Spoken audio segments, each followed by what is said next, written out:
guys, Brad here from JOLT Fitness. I'd like to welcome you to my kitchen today.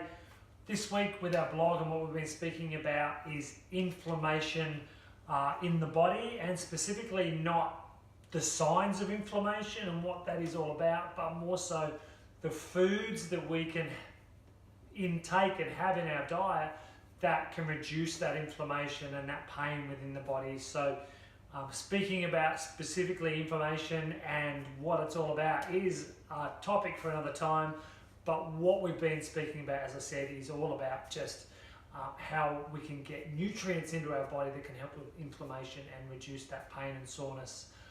On top of that, we had a recipe, an awesome recipe that has some super foods in it that can really help reduce inflammation, and I'm going to quickly show you that recipe today. So we're talking about broccoli, which has our B and E vitamins. We're talking about quinoa, which just has an amazing amino acid profile. It's a great wheat-free grain option. Really looks after that gut.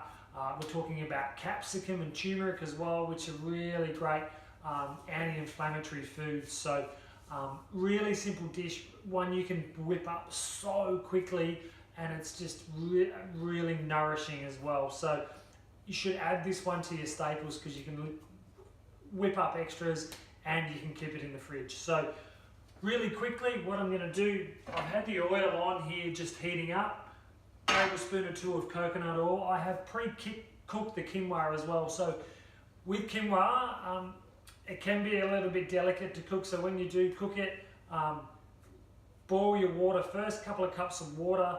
Once that water is on the boil, then add your rinsed quinoa, keep the lid on, reduce it down to low for 15 minutes, just simmering away.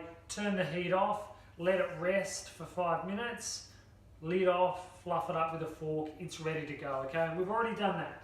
So what we're going to do, we're going to throw in our brown onion first. So I'm just going to quickly whip the brown onion in. And we're just going to give it a little bit of a brown. I think the recipe says that you can throw everything in together. I like to brown off my onion first, but if you are a little bit time poor, then you can throw it all in. But we're just going to saute the onion just for a little bit. And then when that's browned a little, we're going to throw in our capsicum as well.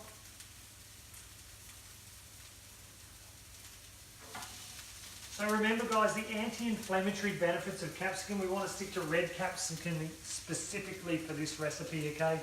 Really important. So give that a little bit of a toss in there as well. Half a tablespoon of turmeric.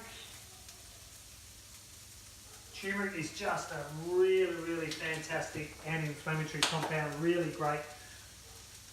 Give that another little bit of a mix.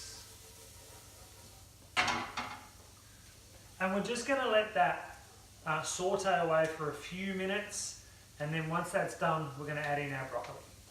So that's been simmering away there for a few minutes, so now we're going to throw in our broccoli. Now, I like my broccoli pretty chunky in this recipe, but you can pretty much dice it up as fine or as whole as you want your broccoli to be. So we're just going to throw that in.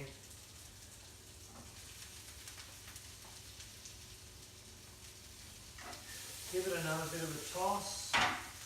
Then we're going to season with some salt and pepper.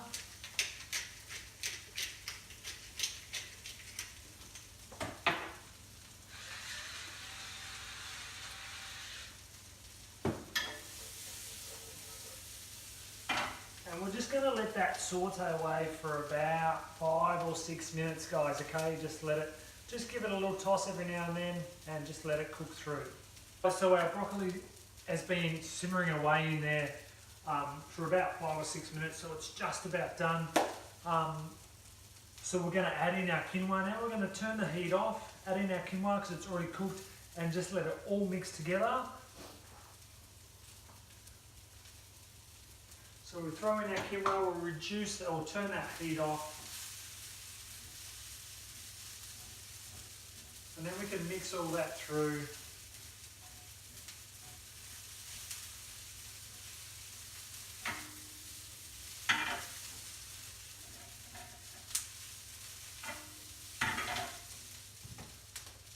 And there you have it, guys. Perfect. Hopefully you can see that. I'll bring the camera over in a second. But there's my anti-inflammatory broccoli and quinoa, full of awesome anti-inflammatory foods. That broccoli, again, such a great vegetable. It probably should be on your top two or three with those other green leafy vegetables as well, like spinach and kale, broccoli. It's great for reducing risk of heart disease and cancer as well. And then we've got our capsicum and turmeric, which have got great anti-inflammatory properties as well. So there you have it, guys. I hope you enjoyed that recipe. If you want any more tips, any advice, anything when it comes to health and wellness, head over to our Facebook page, JOLT Fitness, or facebook.com/JOLT Fitness, or group training Essendon as well. And don't forget to jolt yourself into life. We'll see you soon.